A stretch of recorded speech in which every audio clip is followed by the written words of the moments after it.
Estou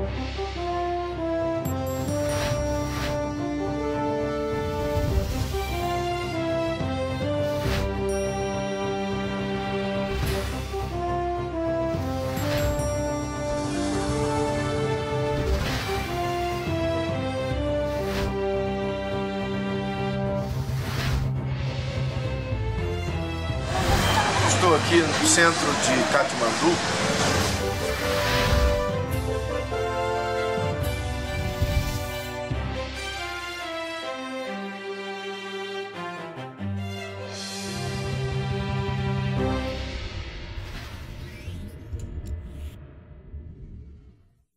Primeiro Samuel, capítulo 7, verso 1. Glória a Deus. Diz assim: Assim vieram os homens de Quiriate Jearim e tomaram a arca do Senhor. Levaram-na à casa de Abinadab no outeiro e consagraram a Eleazar, seu filho, para que guardasse a arca do Senhor. A arca ficou em Quiriate Jearim bastante tempo. Isto é, mais ou menos 20 anos, e toda a casa de Israel suspirava pelo Senhor. Amém. Se possível, você pode fechar os seus olhinhos, por bondade. Paizinho majestoso e maravilhoso, obrigado mais uma vez. Eu amo estar aqui, Senhor. Como essa canção que nós cantamos hoje, que nos faz queimar por dentro, assim também minha alma sente em relação a estar aqui e ministrar a Tua palavra. Esse é o melhor lugar para estar, Paizinho. E certamente o Senhor tem coisas a nos ensinar esta noite. E peço-lhe, portanto, faça aquilo que queres fazer. Tens liberdade de nos falar o que queres falar, de nos orientar, de nos conduzir, de nos guiar, de nos fazer saber a sua vontade, de corrigir a nossa rota, se necessário for, até voltar atrás em algumas coisas, para que tenhamos sim o sucesso em Ti. Eu peço a Tua bênção, Paizinho, peço a Tua graça sobre cada coração, sobre cada família que aqui está, cada filho que veio, para que eles possam entender aquilo que há de ser ministrado e em tudo alcancemos em Ti o que queres de nós. Em nome de Jesus. Amém. Queridos, o Senhor, nos últimos 15 dias, ao mergulhar na sua palavra, Ele derramou sobre meu coração uma série de mensagens, de entendimentos sobre textos tão lindos e que tem construído uma sequência dentro de mim. E quero eu trabalhar exatamente de acordo com a vontade do Senhor, falar aquilo que Ele quer que fale. E certamente Ele tem a direção certa para alguém ou para algumas pessoas esta noite aqui. Sempre que você consegue olhar para o passado e fazer uma análise com o presente em relação às igrejas, à nossa vida cristã, é inevitável que venham em nós saudades de alguns tempos que passamos. Sempre, qualquer um dos irmãos aqui que conversarmos sobre alguns anos atrás, sobre a fé, sobre igrejas, teu coração vai ser invadido de uma nostalgia por um tempo que nós vivemos de derramar, de aprofundamento, de contrição, de paixão por Jesus, em avivamentos que vivemos, em momentos de cultos, congressos, eventos. Todos nós temos boas lembranças assim, é ou não é verdade? Se não temos boas lembranças de congressos, temos de conversão, temos de cultos, temos de momentos de oração, enfim, todos nós dentro de nossos coraçõezinhos está agasalhado alguma lembrança do que Jesus fez por nós, ou que sentimos dele. Isso não apenas se dá no contexto de nossa vida nos nossos dias, porque quando nos lembramos desses avivamentos, desses momentos gostosos, geralmente nos pergunta a nossa alma: o que aconteceu? Por que não conseguimos mais vivê-los com tanta intensidade? E aí, inevitavelmente, nós procuramos lembrar de tudo aquilo que já ouvimos no passado, seja em escolas dominicais, seja em congressos, ou seja em qualquer diálogo, dos avivamentos que aconteceram ao longo dos séculos, de tantas coisas que o Senhor fez. E a gente se pergunta por que Deus não se manifesta como se manifestava no passado. Por que a glória dele, a presença dele não habita de maneira tão pujante como habitava em anos passados ou séculos passados? Por que geralmente não temos conseguido mais vislumbrar a sua nuvem, o seu fogo, como cantamos aqui esta noite, o ardor de sua presença? Por que tudo mudou? Por que as coisas estão caminhando como que cada vez mais para um diferente nível de relacionamento com ele? Bem, nisso a gente se reporta às lembranças, inclusive, que temos de Deus no Antigo Testamento e no Novo Testamento. Lugares onde Deus se manifestou de forma visível, incrivelmente visível, que até hoje suas aparições deixaram rastros, não só em pedras, mas também em livros, em imagens de países e nações inteiras. Como, por exemplo, quando ele aparece a Israel, no capítulo 19 de Êxodo, de forma extremamente visível, onde até aqueles que não eram israelitas viram a glória dele descendo sobre o Sinai. Como ele apareceu em Jerusalém nos dias de Davi, de forma tão poderosa, visível diante de Davi e dos sacerdotes, como ele apareceu nos dias de Salomão, e a sua glória encheu o templo de tal maneira que os sacerdotes não conseguiam entrar lá dentro, no capítulo 8 de 2 Crônicas. Era impossível a glória do Senhor permitir que os sacerdotes fizessem o seu trabalho natural. Quando chegavam perto do templo, eles caíam ao chão, tal era o poder da presença do Eterno. Outras vezes, a mesma glória se manifestou em dias como dias de Elias, dias de Josafá, dias de Josias, dias de Zorobabel, dias em que houve grandes manifestações de Deus, do que eram chamados de teofanias, manifestações visíveis da glória do Eterno. Mas isso não ficou restrito ao Antigo Testamento. Também no Novo Testamento a gente vê isso em abundante escala, não só nos dias de Jesus, no qual operou milagres extraordinários, mas principalmente quando Jesus partiu, onde a igreja o buscou intensamente e ela viveu dias de glória, desde o capítulo 2 de Atos, capítulo 3, capítulo 4, e assim segue. Durante os 100 primeiros anos da igreja cristã, ela viu e viveu momentos extraordinários da glória de Deus sobre essa terra, marcando gerações inteiras. Isso não ficou restrito apenas às páginas do Novo Testamento, mas também séculos depois, a igreja que sobrou, embora vivendo os períodos de escuridão, desde os tempos de Constantino até o tempo da Reforma, mas logo após a Reforma, os que foram reformados, por assim dizer, desejaram buscar a fé em Deus e a eficácia da fé, obtiveram o mesmo privilégio que os crentes do Antigo Testamento e que os crentes do Novo Testamento tiveram. Viveram os mesmos nuances de glória, de poder nos dias de Lutero, nos dias de Zwinglio, nos dias de Zinzendorf, avivamentos tão poderosos que incendiaram cidades inteiras. Séculos se passaram e outros povos também viveram, como no século 17, 18 e até meados do século 19, onde o mundo foi marcado por nomes célebres, como John Wycliffe, como David Brainerd, como John Wesley, como Charles Parham, como John Hus e outros, que através de suas prédicas levaram milhares e milhares de pessoas à conversão ao Cristo. Mas tudo isso dado a um movimento que as igrejas que se levantaram nesse período desejaram buscar a Deus acima de tudo e viveram em grande escala a manifestação do Senhor em seus dias. Dias como, por exemplo, em cidades como Oxford, ou regiões como a Nova Inglaterra, onde as igrejas se reuniam para orar diariamente e não se levantavam enquanto que a glória do Eterno não descia sobre o ambiente. Dias em que John Wesley, por exemplo, chegava para pregar em Londres, 10 a 12 mil pessoas aguardando ardentemente a chegada dele, e quando este ministrava, era tanto mover da presença do Eterno, que as multidões saíam de suas casas correndo e entreavam no meio da multidão querendo se entregar a Jesus. Conta-se fato, por exemplo, já no fim da vida de Finney, um dos grandes evangelistas, Charles Finney, um inglês de alta capacidade intelectual, mas com um coração tão fervente, tão cheio de Deus, tão faminto, e junto com ele uma massa de gente que era a igreja na qual ele fazia parte, embora não a pastoreava, mas fazia parte do grupo daqueles que buscava em fé a presença do Eterno. Diz-nos seus relatos que quando Finney pregava, era tão forte sua pregação, que as pessoas se seguravam nos bancos e nas cadeiras, para não serem sugadas pelo ardor do inferno, ao sentir as chamas em seus pés. Tal era a força de suas palavras, que onde ele passava, cidades inteiras se rendiam aos pés do Cristo.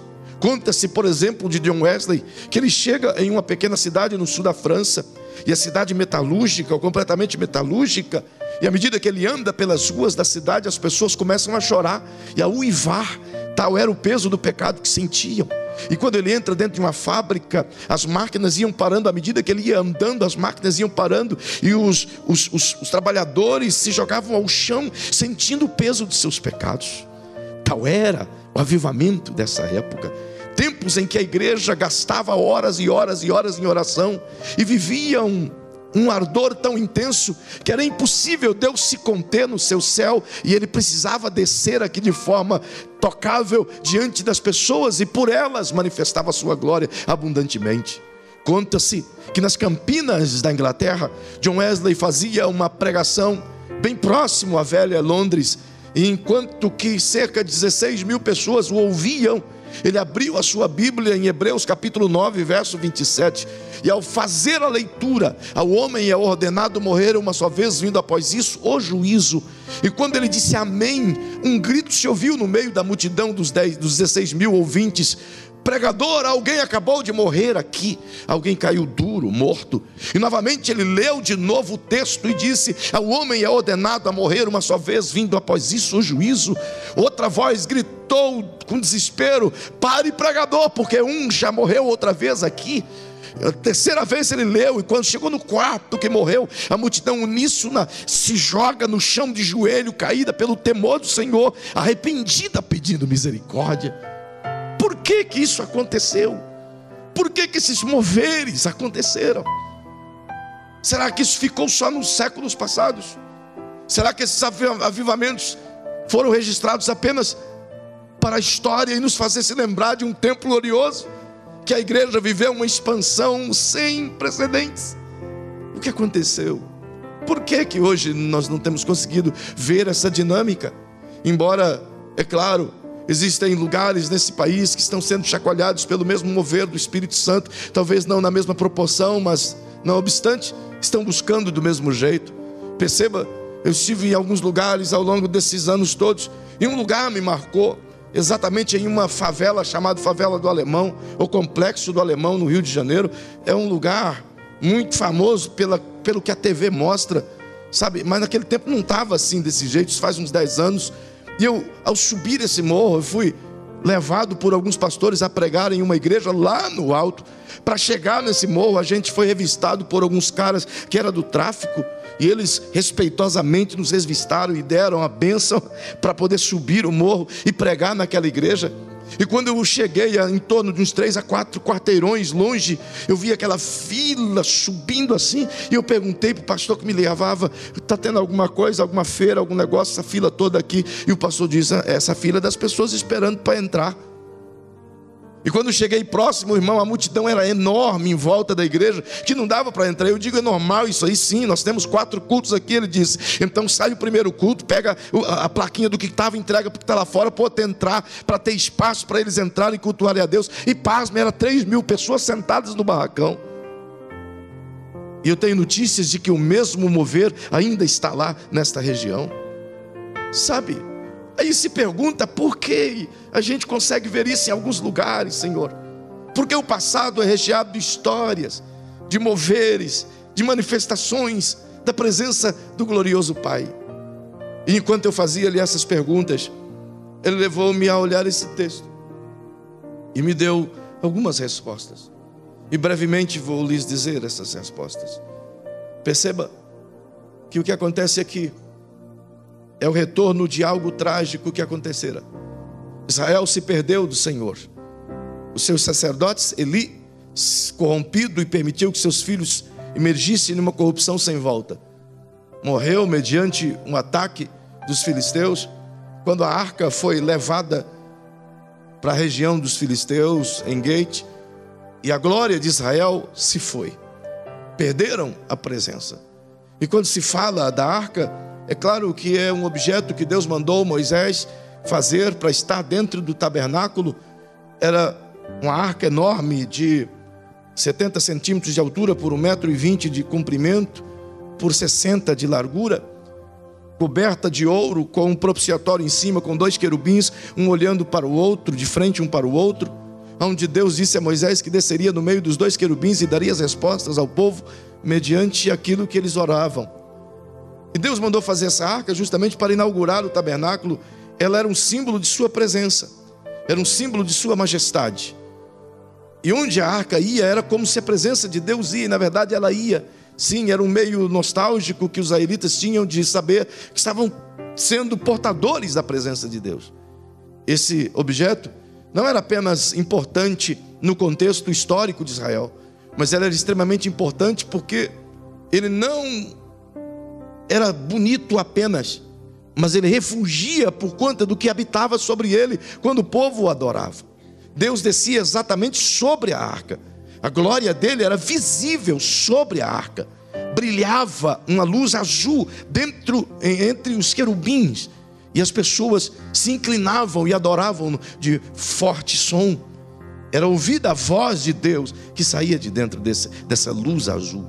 Perceba, portanto, que ela era algo extremamente significativo. Onde a arca estava, era como que a presença de Deus estando. Quando eles iriam para uma guerra, eles levavam a arca, os levitas a levavam, era Deus indo com eles, sabe? Era como que levando o trono do Eterno junto a Israel. Mas agora Israel pecou e desviou-se do Senhor. E você percebe isso nos primeiros 5 capítulos do livro de 1 Samuel.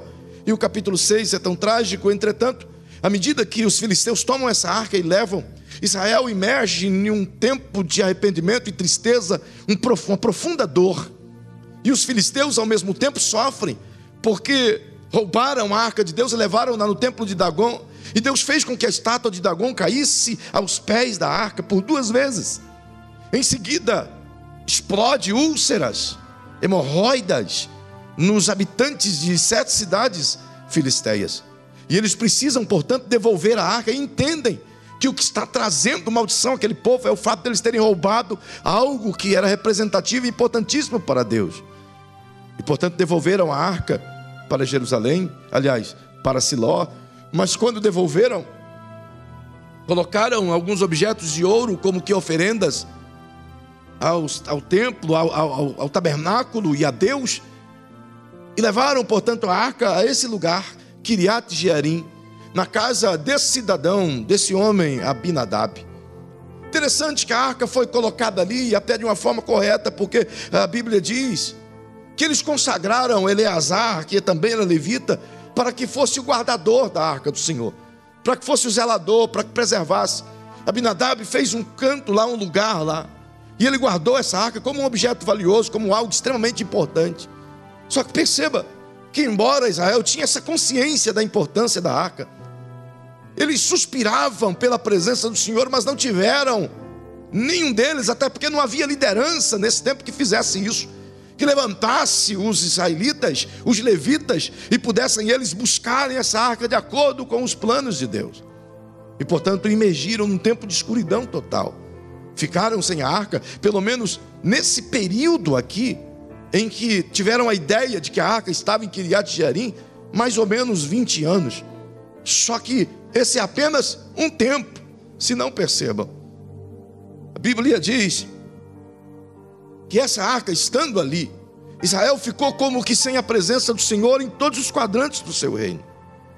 Isso é trágico, porque eles ficaram sem a proteção de Deus, sem a bênção de Deus, sem o cuidado de Deus. E me leva a perceber que um povo no qual Deus construiu com o conceito de um relacionamento intenso, conseguir ficar sem ele por pelo menos 20 anos, ou inicialmente 20 anos, na verdade, quando você faz as contas, desde o primeiro dia em que a arca foi colocada na casa de Abinadab, e do dia em que ela saiu para ir à casa de Davi, e no caminho ficou na casa de Obed, ela ficou ali 62 anos. Foi o período que a arca ficou parada na região de Kiriat Jearim, sem que houvesse alguém que levasse ela de volta ao tabernáculo do Senhor e pudesse fazer de volta os cultos e buscar a presença do Altíssimo.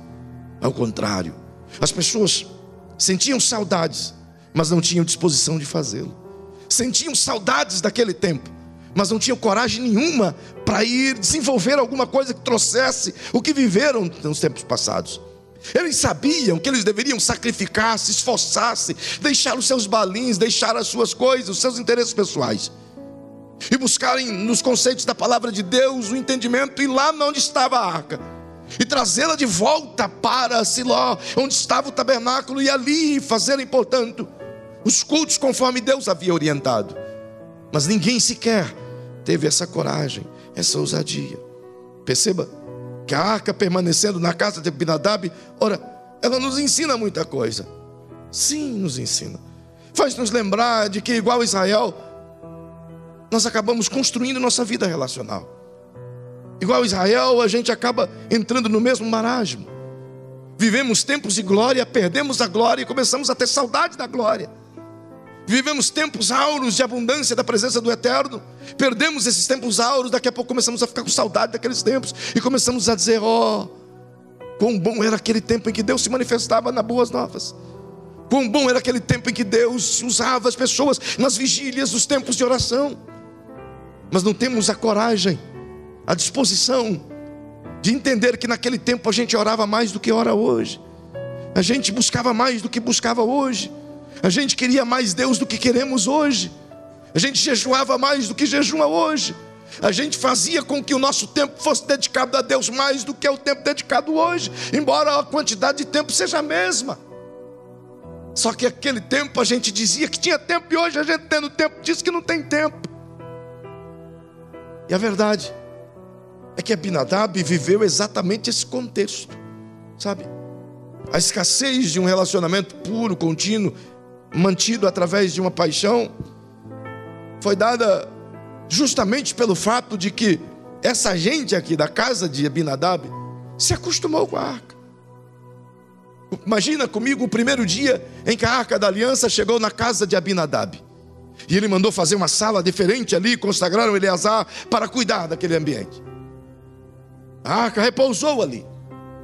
Agora imagina você, se você pudesse levar a arca, imagine que esse negócio aqui seja a arca da aliança, e você pudesse levar naquele tempo isso para a tua casa, e guardar a arca na tua casa.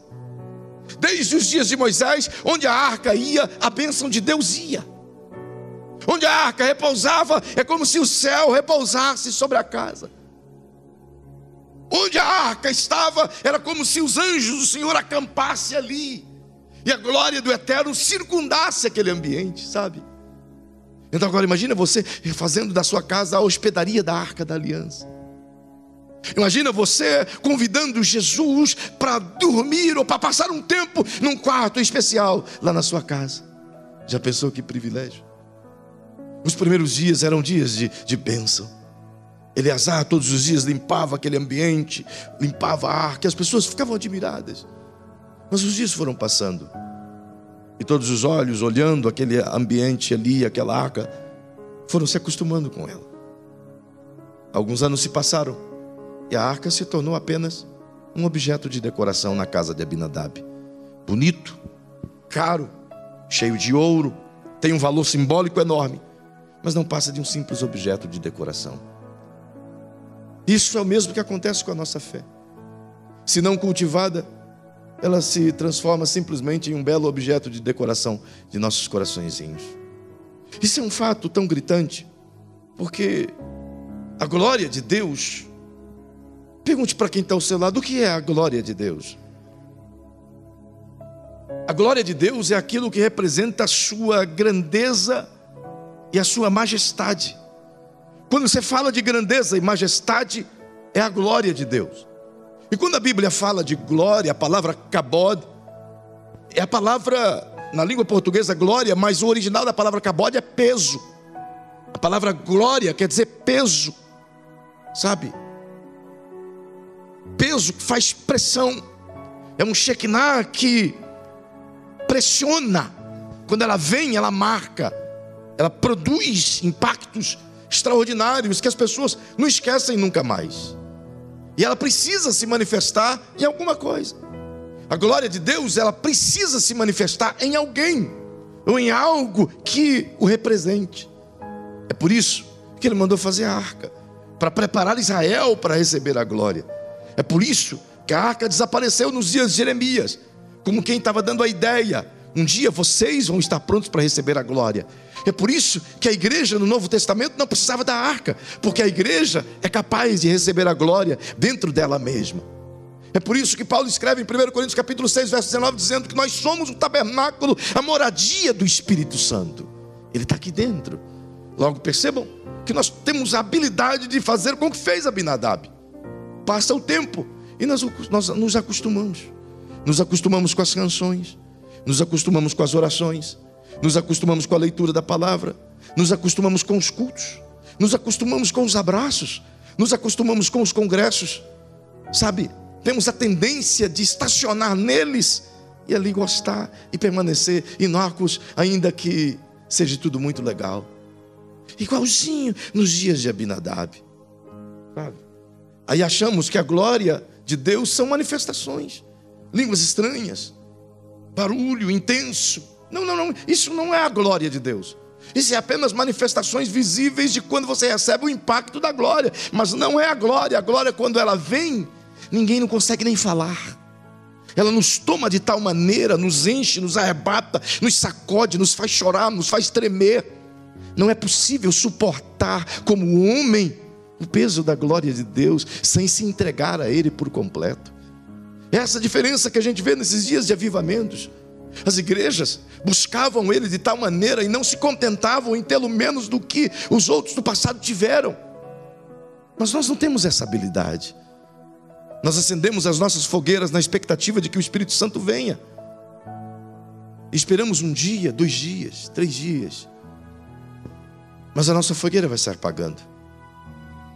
E depois não temos a coragem de acendê-la de novo, porque não sabemos quando a glória virá. E é exatamente assim. Perdemos o mover de Deus por não termos continuidade. Quantos de nós começam dizendo: Senhor, eu vou fazer uma campanha de jejum de 7 dias. E vou orar 2 horas por dia durante 7 dias.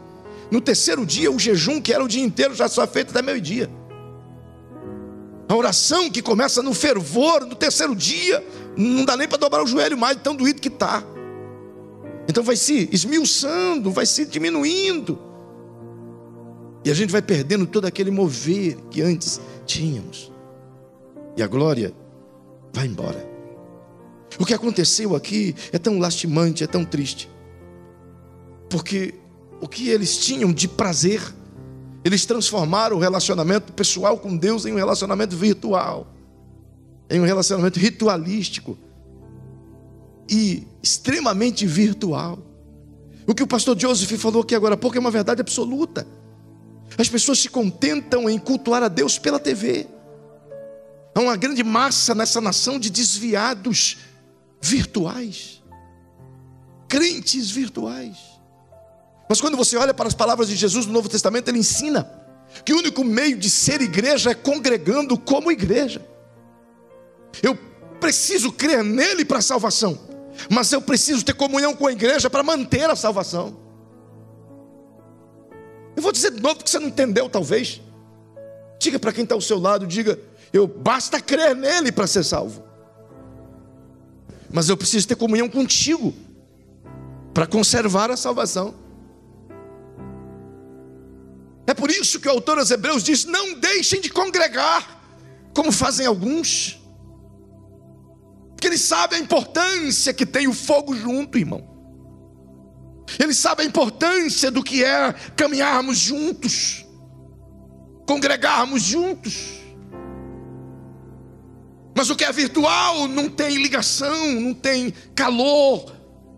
Sabe? Por que os eventos fechadas para balanço, venha teu reino, encontros, são eventos marcantes?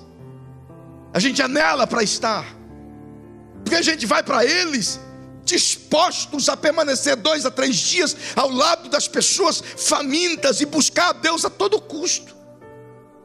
Mas por que a gente não cultiva isso todos os dias? Se a mesma pregação de um ambiente desse é a pregação daqui, Se o mesmo Deus de um ambiente desse é o Deus daqui ou não é? Se o mesmo fogo que queima numa chácara é o mesmo fogo que tem que queimar aqui.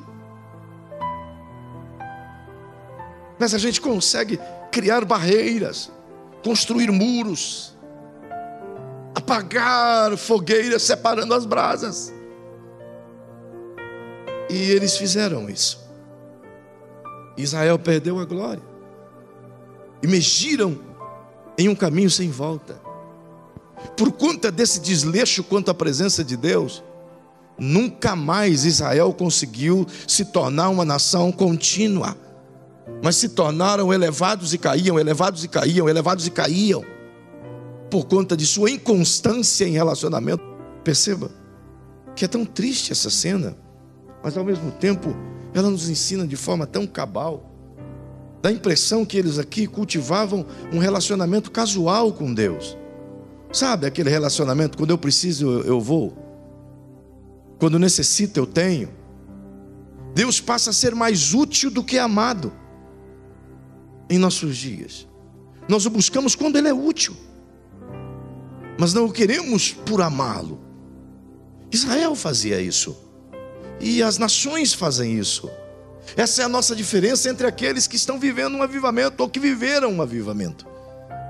E permita dizê-los, queridos, sem o fervor do Espírito, nós estamos fadados ao fracasso.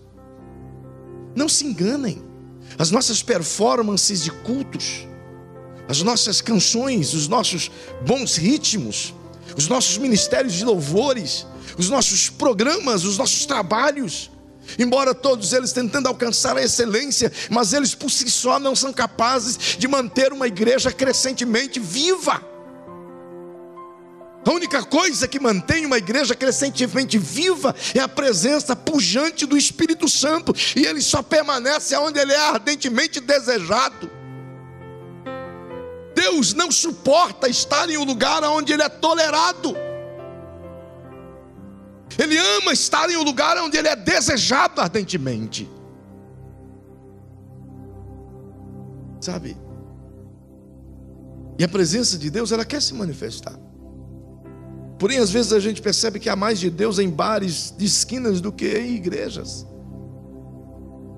Tem mais de Deus dentro de presídios, onde tem presos dentro de celas chorando e buscando a presença do Altíssimo, como aquele publicano perto daquele fariseu, e clamava ardentemente pela presença de Deus, e Deus diz: eu vou ouvir esse, do que muitos de cultos que estamos vivendo por aí, dos momentos em que cultuamos sem não ter um pingo de paixão por Ele, de devoção, de clamor o que queremos da vida. Onde queremos chegar? Essa é a pergunta crucial. Estamos contentes como Abinadab estava, a arca está lá na minha casa, mas e daí, mudou alguma coisa? Não. Como muita gente diz, eu tenho um crente lá dentro da minha empresa, mudou alguma coisa? Não. Tem um crente dentro da minha casa, mudou alguma coisa? Não, às vezes piorou. Quantos de nós que cultuamos, adoramos, dançamos, aplaudimos, choramos, nós não conseguimos mudar nada em casa? Por que será? Não seria porque a arca, na semelhança de Abinadab, se tornou meramente um objeto de decoração em nossos corações? Não seria porque a presença de Jesus está tão ausente de nossos corações que ela se tornou como que visitas esporádicas em um hotel 5 estrelas? Quando na verdade Ele deveria caminhar conosco. Eu estou buscando e crendo que vai chegar um tempo, queridos, e é necessário isso, em que as pessoas sejam constrangidas pelo simples fato de você ou qualquer outro cristão chegar em determinado ambiente. É preciso sermos tão possuídos por essa paixão pela presença, que a presença de Deus não se sinta intimidada. Entende? Todos os avivamentos foram previamente construídos por uma plataforma que abrigava o Espírito Santo. E cabe a nós construir essa plataforma. Há um texto em 2 Reis, no capítulo 3, onde 3 reis vêm até Josué um crente, um desviado e um que conhece Deus, mas não quer Deus. E diz: olha, nós estamos com sede, precisamos de ajuda. E Josué disse: a única coisa que eu posso falar para vocês é: cavem covas, façam covas fundas, cavem buracos enormes. E ele diz: mas estamos com sede, vamos morrer cavando na areia quente. E Josué diz: cavem, se vocês querem viver, cavem covas, sacrifiquem-se, cavem covas fundas. E os reis obedeceram e mandaram seus soldados cavarem grandes piscinas fundas. E Eliseu disse: quando vocês terminarem de cavar as covas, águas de baixo encherão as piscinas. E não choveu, mas minou água de baixo da terra seca do deserto e encheu as piscinas de água que Eliseu mandou cavar. Talvez seja exatamente isso que a gente precisa fazer. Está disposto a pegar pá e picareta e cavucar o mais profundo que a gente puder para armazenar a glória do Espírito Santo quando Ele puder vir. Talvez o que esteja faltando em nós, irmão, é um pouco mais de ardor, de querer, de desejar, de buscá-lo. Tantas promessas que Ele tem derramado para esta igreja, e a gente contempla as promessas, olhamos, gostamos, nos alegramos. Então sentamos confortavelmente nossas poltronas aqui do templo, levantamos as mãos e glorificamos e dizemos: manda a promessa, Senhor, estamos esperando o Senhor cumpri-las.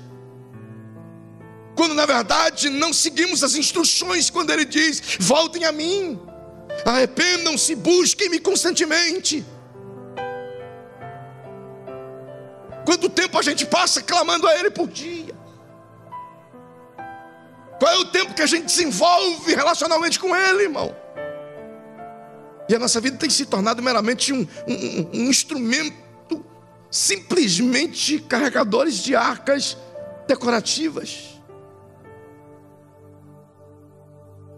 Esta cena é dramática, porque levou Israel a um cataclisma de crises. É por isso que a gente vê as igrejas diminuindo cada vez mais a presença de Deus dentro delas. E desculpem, queridos, permita dizer isso a vocês: ter templo cheio não caracteriza a presença de Deus. Não, senhores. Ter templos cheios de pessoas transformadas caracterizam a presença de Deus.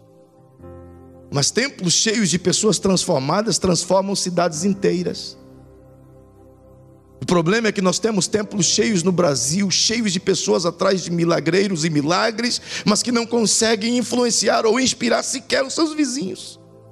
Então, que tipo de glória é essa que não passa do ambiente cultural? Entende isso que eu estou dizendo a vocês? A diferença de nosso tempo por aquele tempo é que eles estavam dispostos a pagar o preço para obter aquilo que seus antepassados tiveram. Nós queremos o avivamento que houve na velha Inglaterra. Estaríamos nós dispostos a pagar o preço que aqueles crentes pagaram? Queremos o avivamento que houve no país de Gales. Estaríamos dispostos a pagar o preço que aqueles homens pagaram? Queremos o avivamento que houve na Escócia através de Knox. Estaríamos dispostos a pagar o preço em oração que eles pagavam? Sabe, queridos, orar, buscar é a primeira coisa que um crente tem que aprender a fazer. A primeira. Jamais iremos a algum lugar sem uma vida de oração. Diga isso para quem está ao seu lado, por favor. Vocês estão tão silenciosos que está me dando arrepio. Diga para quem está ao seu lado, por favor, diga: nós não vamos a lugar nenhum sem oração. O Senhor tem nos dado, enquanto que Igreja Batista Boas Novas, estrutura, querido. Ele tem nos mostrado aonde Ele quer que a gente chegue. Ele tem nos mostrado aonde Ele quer que a gente chegue. Vocês têm visto isso. Vocês são testemunhas do que Deus tem dito e Ele tem feito em nosso meio, apontando onde Ele quer que a gente chegue. Mas depende se a gente quer chegar onde Ele quer que chegue. Entende? Nós é que temos que tomar a decisão de querer chegar onde Ele quer que a igreja chegue. Ele não vai nos colocar lá à força. Não nos dará milhares de cristãos aqui para cuidarmos à força. Não salvará esta cidade à força. Cabe a nós Não podemos nos acomodar como acomodaram os israelitas na casa de Abinadab. Os tempos são outros, mas os valores são os mesmos. Os problemas são os mesmos. O que geramos são os mesmos. Então podemos aprender com esses caras. Se eles não conseguiram mudar aqui, ter uma mudança radical que fizesse Israel ter um avivamento, podemos olhar o porquê e o que eles não fizeram, e podemos fazer o que eles não fizeram. Não é verdade? Um dos conselhos mais práticos que se encontra para mudar essa circunstância vem de Deus dado a Salomão. Lá em 2 Crônicas 7,14, onde o Senhor o chama para 4 verbos. Ele disse: o meu povo que se chama pelo meu nome, se humilhar e orar, e se converter dos seus maus caminhos, e buscar a minha face, então eu, Deus, ouvirei dos céus a sua oração. Perceba o que Deus está dizendo. Esse é o caminho, queridos. Primeiro é o caminho da humilhação, é olhar para mim mesmo, entender que eu não sou o cara que eu penso que eu sou, que eu não sou tão forte como eu penso que eu sou, que eu não sou tão espiritual como eu penso que eu sou, irmão, que na grande verdade eu não sou nem tão crente como eu penso que eu sou. Me humilhar diante do Eterno. É por isso que ele gostou da oração do publicano. Você conhece a oração? Fariseu e publicano no mesmo lugar orando. Fariseu em pé, dizendo: ó Deus, eu não sou como esse publicano. Eu obedeço às tuas leis, cumpro meus votos, dou o meu dízimo regularmente. Obrigado por a minha perfeição. Copie-me. Glorificado seja eu, bendito seja meu nome, Senhor. Por outro lado, você vê o publicano nem consegue olhar para o céu. Diz Jesus que ele está olhando para o chão e ele bate no peito e diz: Deus, miserável homem que eu sou, tem misericórdia de mim. Humilhar-se diante dele e orar. Coloque a mãozinha sobre o ombro de quem está ao seu lado. Profeticamente diga o segredo. O segredo: humilhar-se e orar. Eu não vou nem seguir os outros verbos agora. Vamos começar só com estes: humilhar e orar. Você pensa que é fácil estar aqui às 5, 6 da manhã, queridos? Não é fácil não, querido. 4 da manhã, quando o olho butuca e abre, dentro da gente diz: dorme mais um pouco. A cama abre o olho e te agarra e te diz: eu te amo. Verdade. A esposa está dormindo, mas a cama diz: I love you. Oh, eu te amo. O colchão ortobom diga: eu sou tão bom, fica aqui. Mas a alma diz: eu quero ele, eu preciso dele. Eu preciso dele. Por que nesse horário? Porque nesse horário a minha mente, minha alma é só dele. Eu não tenho banco para me preocupar, eu não tenho horário para me preocupar, é só dele. Entende? Só ele. E ele ama a exclusividade.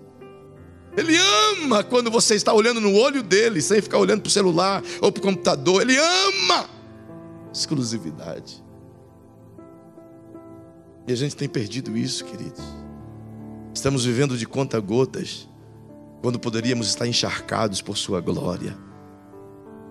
Achamos que temos razão, que as nossas tradições estão muito bem, quando na verdade deveríamos colocar tudo isso por terra e dizer: Senhor, o que queres de mim agora?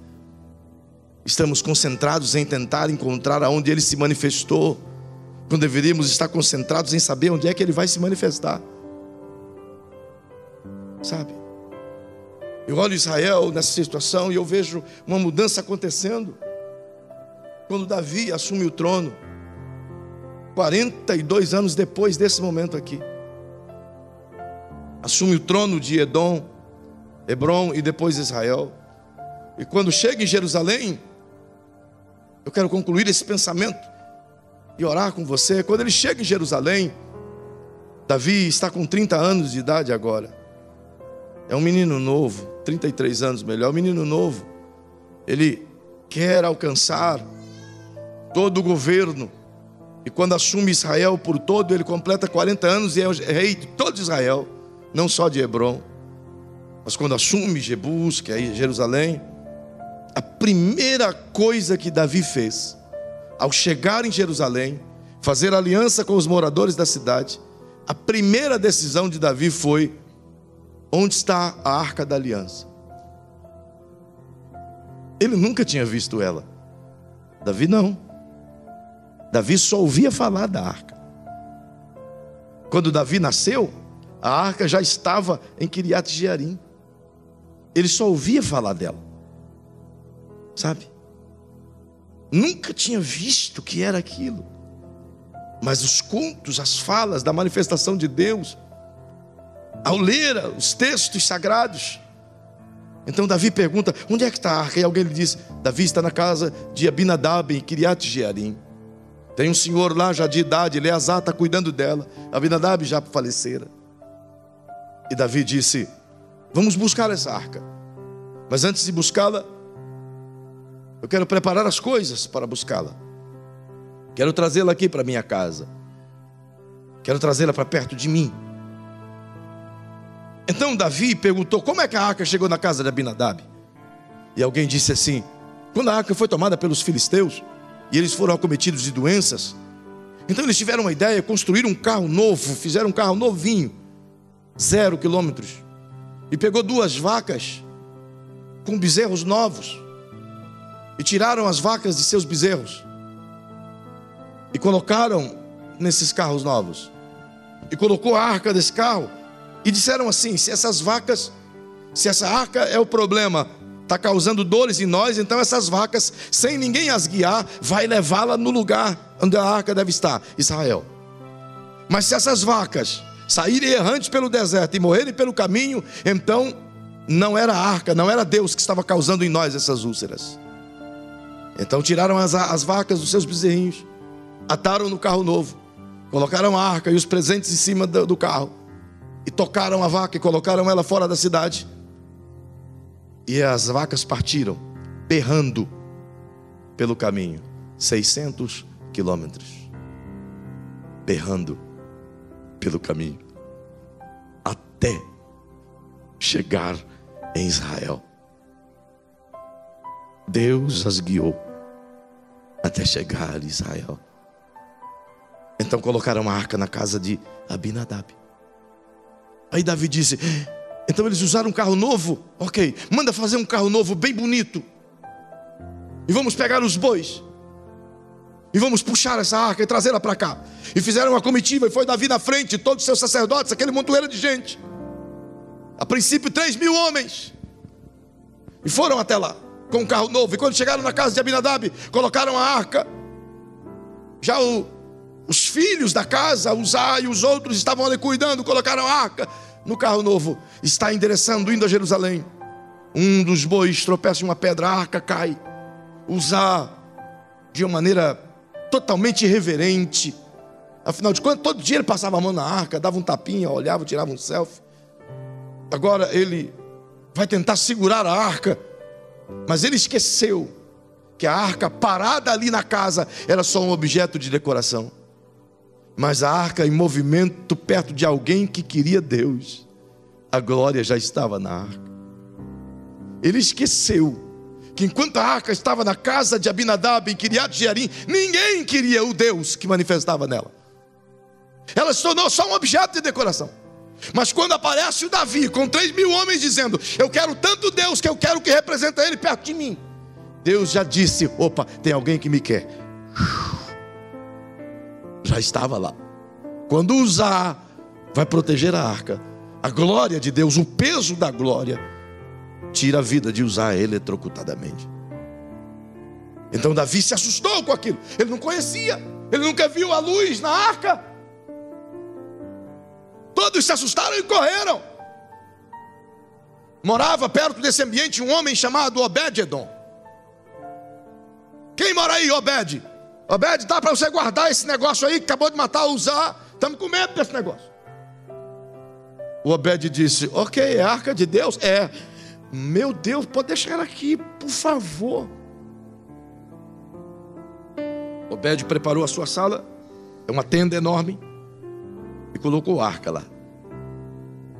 A terra de Uzá, no caminho da terra de Obed, se você estudar a geografia, você vai perceber que a terra é pedra e areia, terra improdutiva, infértil.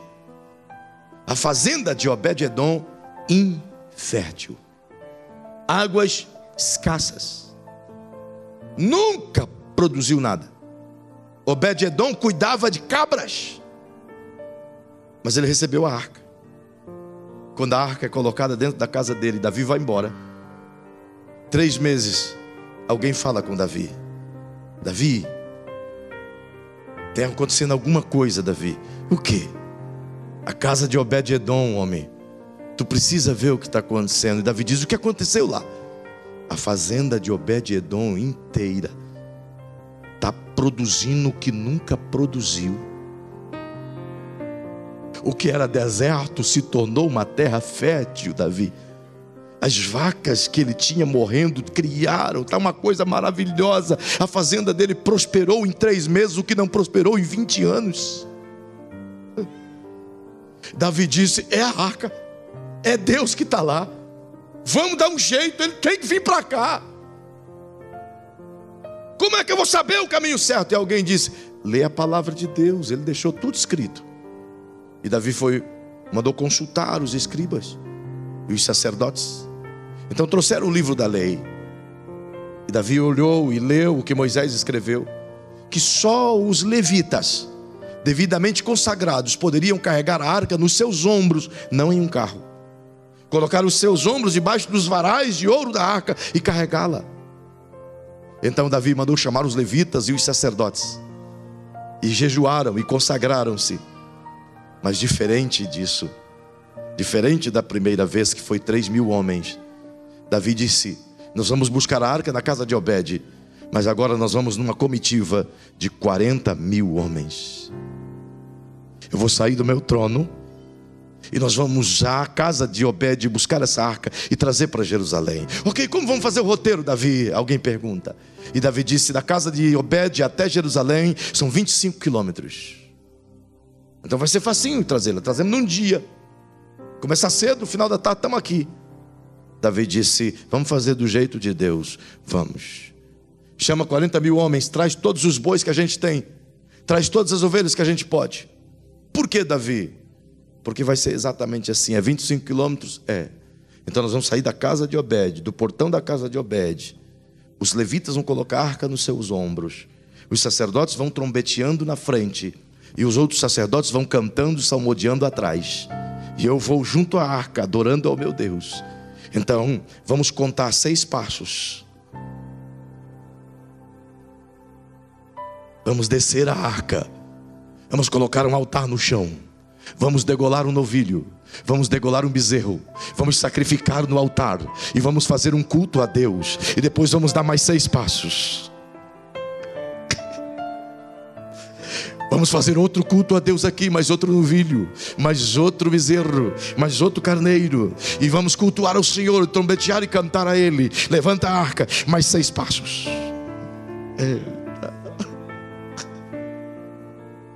Sabe quantos meses Davi levou em 25 quilômetros? 7 meses e 20 dias. 24 bois e 24 ovelhas mortas por dia para sacrificar ao Deus de Israel em um culto de adoração ao Senhor, um culto que durou 7 meses. E a gente quer um avivamento instantâneo no forno de micro-ondas de 30 segundos. A gente quer apertar um botão e acender a glória. O Davi era rei. Ele acabava de conquistar Jerusalém. Ele nem se assentou no trono ainda. E disse: eu vou ficar 7 meses fora, cultuando a Deus, até chegar em Jerusalém. E quando ele chega na porta da cidade, 7 meses depois, a cidade inteira estava nos muros. Leia os textos. E à medida que você vê, Mical não sai do palácio, ela está lá no palácio olhando aquela cena. E Davi, com todos aqueles 40.000 pessoas chegando em Jerusalém com as trombetas, que lindo devia ser. As pessoas alvoroçavam bandeiras brancas ao céu, e Davi na frente. Ele tirou o seu manto real, desceu do seu cavalo real, tirou as sandálias dos seus pés, e só com a sua roupa mais simples, enquanto os tambores e as trombetas tocavam, 3 quilômetros morro Sião acima, onde Davi havia feito uma tenda de pele de cabrito e pelos de camelo, uma tenda pequena que dava em torno de 100 metros a 120 metros quadrados. E até chegar nessa tenda, Davi subiu 3 quilômetros dançando, sem se cansar, adorando ao seu rei.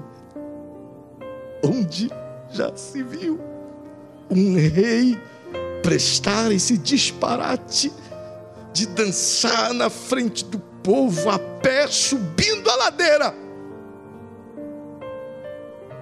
Sabe o que Davi queria? O que ninguém nunca teve: intimidade com seu Deus. Então ele sabia, se ele queria ter algo extraordinário, ele tem que estar disposto a fazer algo extraordinário. Se ele quer ter algo fora do comum, ele tem que fazer coisas fora do comum, porque o comum todo mundo faz, o normal todo mundo faz. Então pergunte aí para quem está ao seu lado: você quer mergulhar num rio mais profundo? Faça algo que ninguém faz. Mas nós queremos que ele venha da forma mais natural possível. Nós queremos as mesmas glórias que o passado teve, sem sequer ter qualquer esforço que os crentes do passado tiveram. A ideia do Espírito Santo é nos fazer compreender que precisa partir de nós uma atitude consciente de buscá-lo intensamente. Tem que partir de mim. Eu preciso de Deus. Nós precisamos de Deus. Isso é tão real que o apóstolo Paulo, no Novo Testamento inteiro, enfatizou isso para a igreja, tentando mostrar para a igreja que o foco primário dela tem que ser buscar a face do Senhor. Não vos embriagueis com vinho em que há contenda, mas enchei-vos do Espírito, disse ele. 1 Tessalonicenses 5,19, ele disse: não apagueis o fogo do Espírito. A ideia de Deus é que a gente mantenha o fogo aceso. Quando Davi conseguiu chegar no Monte Sião e colocou a tenda dentro da tenda, sobre um tapete, havia um candelabro feito por Davi no lado direito da tenda, e só o candelabro e a arca da aliança, apenas isto. Dentro da arca havia o vaso que armazenava o maná escondido, as tábuas da lei, e um pedaço da vara de Arão, o cajado de Arão. Sabe? E a Bíblia diz que desse tempo em diante a vida de Davi mudou radicalmente. E ele canta à meia-noite: eu me levanto, Senhor, e vou à tua casa para te adorar. Sabe por quê? Porque ele mesmo canta em seus salmos que várias vezes estava ele no alpendre de seu quarto, das vistas do seu palácio via a tenda, e próximo da meia-noite uma luz azul se acendia entre os querubins. Então ele dizia: Deus chegou. E ele passava a noite inteira lá adorando a Deus. É por isso que ele diz: vale mais um dia nos teus átrios do que 1000 outros dias em qualquer outro lugar. É por isso que ele dizia: alegrei-me quando me disseram, vamos à casa do Senhor. Tudo que Davi queria era Deus. Tudo que a igreja primitiva queria era Deus. Tudo que a igreja dos séculos passados queriam era Deus. Esses tempos nós estávamos lá na Índia, e depois a mesma experiência tivemos no Nepal, em um templo, em uma montanha. Nós estávamos subindo a pé, acho que o Guinter lembra, uma montanha de uma... eu esqueci o nome em indiano, mas é o templo da vaca.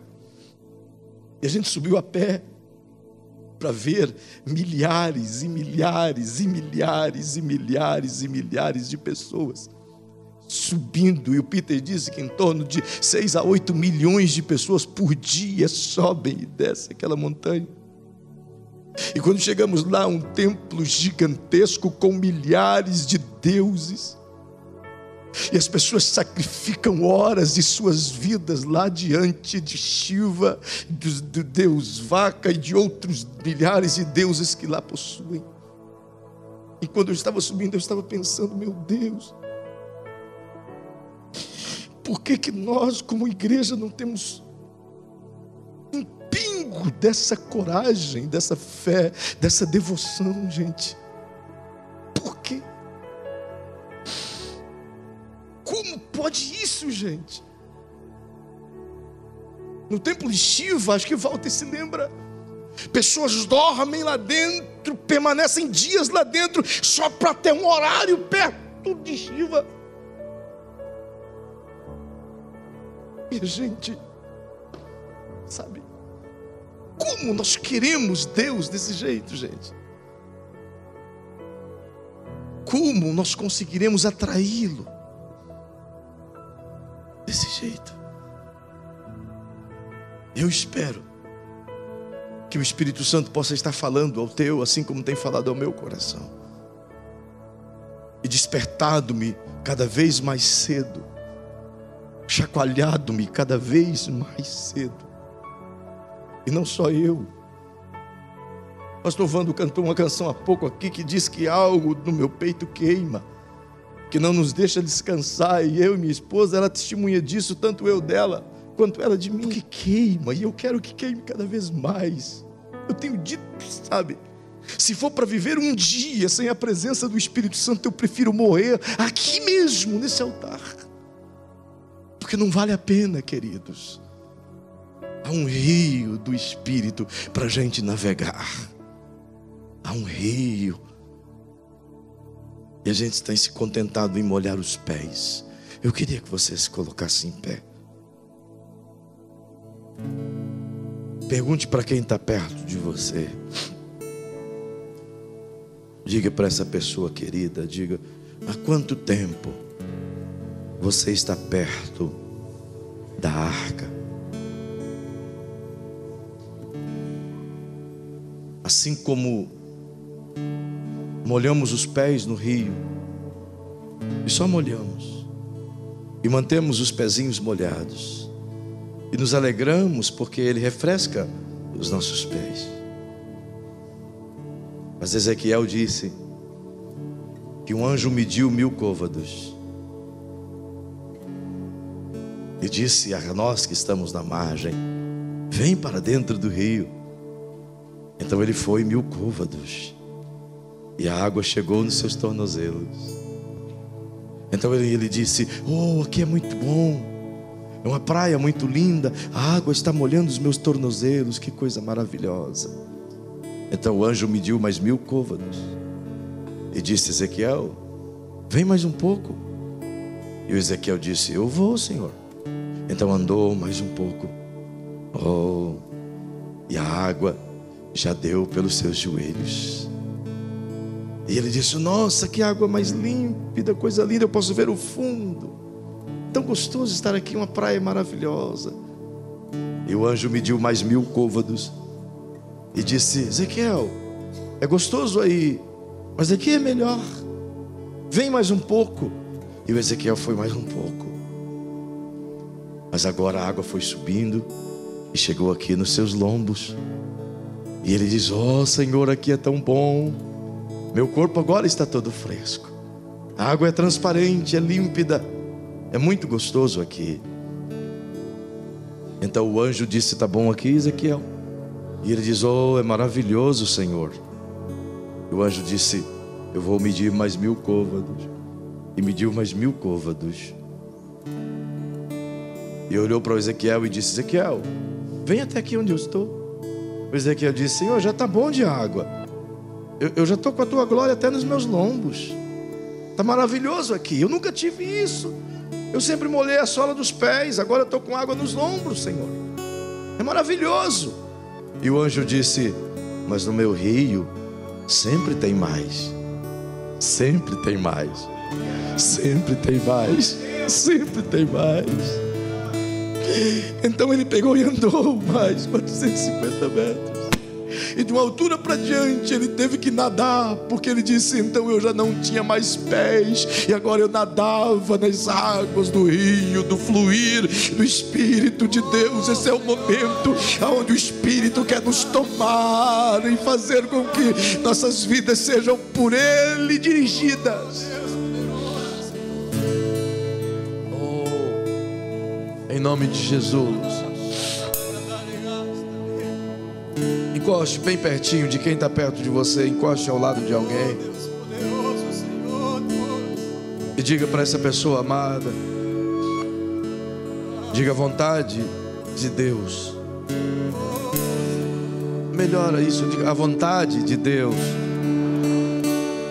é que possamos ir mais longe, que possamos ir mais fundo,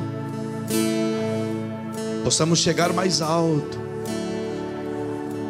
Deus, diga: Deus já nos preparou um lugar mais alto, mas só depende de nós querer ir mais alto.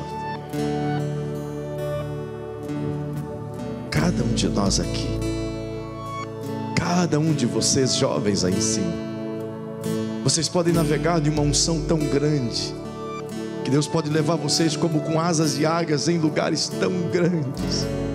Vocês podem ir a dimensões tão imensas. Simplesmente se disser: eu quero, Senhor. Quem quer? Quem quer? Quem tem essa sede? Quem tem essa fome? Quem está disposto a cavar uma cisterna? Quem está disposto a fazer uma cova funda para o Espírito encher de água? Quem? Por isso eu faço esse convite agora. Se você quiser pegar a pá e uma enxada e cavucar até que a água do Espírito encha a sua cova. Se você quiser fazer como Ezequiel fez, ir mais além do rio, até que o Espírito domine as suas faculdades. Se você quiser fazer como Deus deu o conselho, humilhar-se, imergir em uma vida de oração, converter dos maus caminhos e buscar a sua face. Se você quiser fazer como fez Davi, gastar o tempo que for necessário na presença do Eterno, na hora que for necessária, fazer o sacrifício que for necessário para ter a presença dEle. Se alguém aqui esta noite deseja romper com essa mesmice, romper com esse enlace que tem te segurado no mesmo lugar, essa circunstância que tem te impedido de romper, esse negócio que tem te puxado para trás, tem te impedido de querer mais do Senhor, sabe? Eu não vou pedir para você vir à frente agora. Eu vou pedir para você tomar uma decisão e uma ação que o teu coração há de guiar. Davi desejou dançar diante do Senhor até a tenda, mas o teu coração há de te guiar. Diante de vós tem aqui vários cartazes lhe convidando a tomar uma decisão. Se você quer tomar a decisão de entregar a sua vida para Jesus, então você vai tomar essa decisão sim, sair do seu lugar como fez Davi e vir diante desse altar. Mas é uma coisa que você deverá fazê-lo. Peço-lhes agora, feche seus olhinhos. Enquanto seus olhinhos estiver fechados e essa canção começar a cantar, tenta imaginar aonde você está, em que lugar do rio você está, a que distância da arca você está, se você está bem pertinho dela a ponto de ter se familiarizado com ela, ou se você está com o coração tão faminto quanto Davi estava, a ponto de querer buscá-la a todo custo. Ao som dessa canção, faz uma análise ao seu coração. Espero por ti. Olha aí dentro do seu coração. Espero. Sonda a tua alma, ti. sonda o teu coração. Espero por Decida ti. quebrar aí essas correntes espirituais que te amarram. Faz uma busca interna dentro. Por ti. Espero por ti.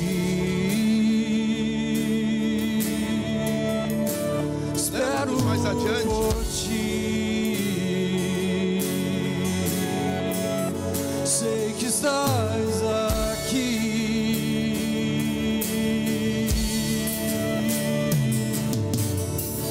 Eis-me aqui em tua presença, eis-me aqui em tua presença. Derrama a tua Shekinah, derrama a tua Shekinah. Eis-me aqui em tua presença, eis-me aqui em tua presença. Derrama a tua Shekinah, derrama a tua Shekinah. Eis-me aqui em tua presença, eis-me aqui em tua presença. Derrama a tua Shekinah, derrama a tua Shekinah. Eis-me aqui em tua presença, eis-me aqui em tua presença. Derrama a tua Shekinah. Em nome de Jesus. Se o teu coração te leva a isso agora, aí onde você estiver, se a atitude que teu coração te move a fazer é dobrar os seus joelhos em um sinal de contrição, aí mesmo onde você estiver, faça. Se o teu coração te move a permanecer em pé, faça. Mas desde que você ore comigo agora, desde que você esteja diante do altar do Senhor agora,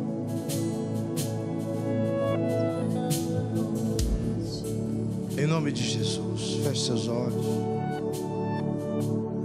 Paizinho querido, quem dera nós pudéssemos olhar no espelho agora. Quem dera nós pudéssemos, Senhor, ter a coragem de admitir o real estado que estamos agora. Quem dera tivéssemos a coragem, Senhor, de olhar bem no fundo de nosso interior e perceber que deixamos essa paixão pela glória lá atrás, e perceber, Senhor, que as coisas têm tomado uma proporção tão imensa que não temos nem sentido falta da tua presença mais. Quem sabe a gente consegue admitir, Senhor, que alguns anos atrás nós não conseguíamos ficar 2 dias, 3 dias sem estar em um culto te adorando, mas agora a gente consegue ficar 10 dias, 15 dias. Nós temos que admitir, Senhor, que algum tempo atrás, quando nós dobrávamos os joelhos, Senhor, nós te sentíamos de uma tal maneira, com tanta intensidade, que quase podia te tocar. Mas mas agora, mesmo muito esforço, parece que é difícil de te encontrar. Talvez seja porque te buscamos apenas esporadicamente. Mas esta noite, Senhor, talvez existam pessoas aqui que estejam orando comigo agora e que estão dizendo isso a Ti, Senhor, e que seus coraçõezinhos estão famintos por uma mudança, mas nem sabem por onde começar. Então o Espírito Santo os leva a olhar para dentro de si mesmo e humilhar-se diante de Ti, em uma atitude de reconhecimento, de contrição, de quebrantamento, em uma atitude, Senhor, de desprendimento de si mesmo, de libertar-se de si mesmo, mas de emergir, de querer dar os passos em direção ao rio mais fundo. Que possamos ouvir a voz do Teu Espírito, Senhor, nos chamando para esse avivamento. Que as promessas que o Senhor fez a essa igreja de um mover extraordinário, de pessoas tomadas pela Tua glória, Senhor, de milhares de decisões, Senhor, a partir de uma igreja viva e pujante em Tua presença, não seja de nós tolhida simplesmente pela nossa ineficiência em Te buscar, Senhor. Eu lhe peço perdão, Senhor, por permitir que as coisas tomem o lugar do sagrado, por tornar comum aquilo que o Senhor santificou, por se acostumar com aquilo, Senhor, que é sagrado e fazer disso simplesmente um objeto ritual, por não dar importância ao que o Senhor dá importância. Eu te peço perdão, Pai. Eu te peço perdão como igreja, como líder da Tua igreja, porque talvez eu não tenha conseguido inspirar a Tua igreja, Senhor, a Te buscar como Tu queres que ela Te busque. Não impute sobre a igreja, Senhor, essa culpa, Pai. Não retire Suas promessas de nós, Senhor.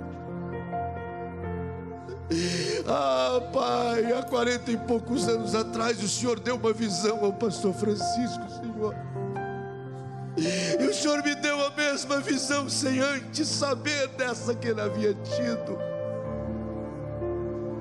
Então eu sei que o Teu interesse, Paizinho, é maior do que o nosso. Nos ajude a caminhar na direção da Tua vontade. Nos ajude a tirar as nossas diferenças.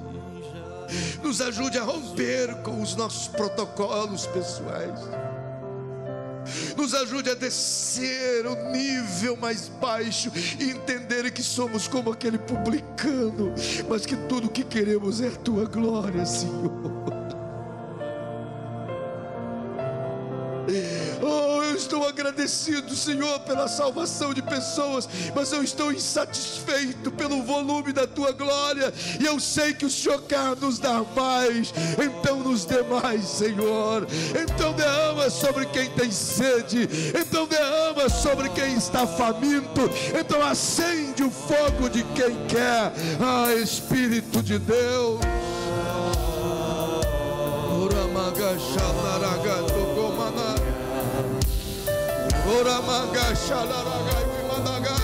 Oh, se você puder clamar a Ele comigo, ore com Ele agora, ore por alguém, chegue perto de alguém e abençoe essa pessoa com oração. Diga a Deus por ela, Senhor, leva ela mais fundo no Teu rio, leva ela mais fundo, mais íntimo. Santo dos santos, em outro lugar. Leva-nos, Senhor, leva-nos mais perto. Leva-nos mais perto.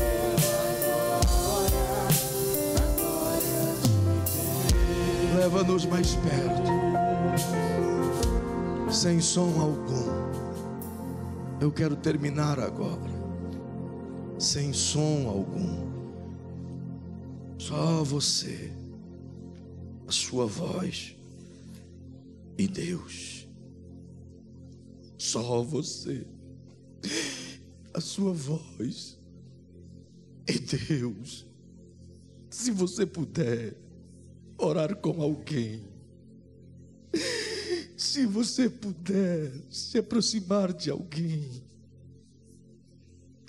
e pedir a Deus por esse alguém,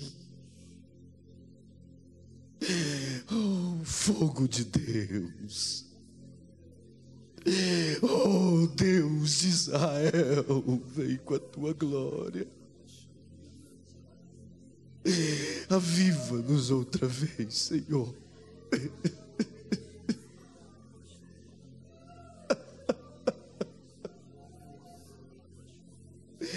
Perdoa nossa ausência, Pai.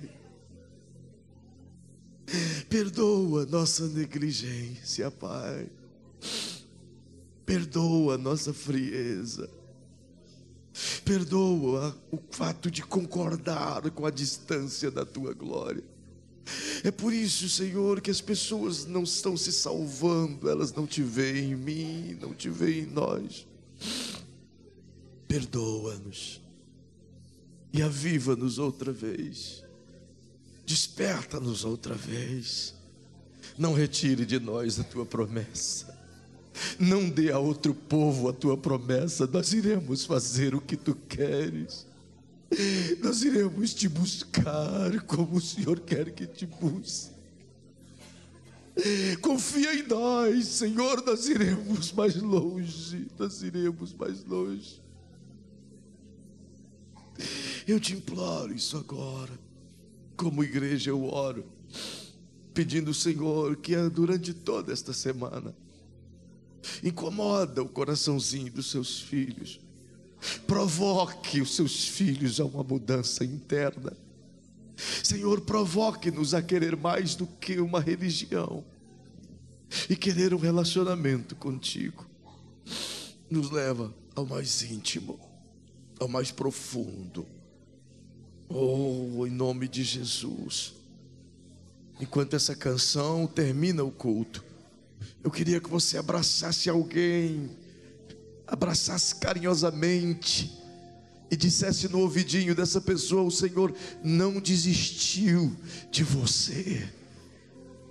O Senhor não desistiu de você. Ele vai continuar buscando te avivar, irmão. Ele vai continuar buscando te acender. Ele vai continuar buscando te avivar. Ele vai continuar buscando.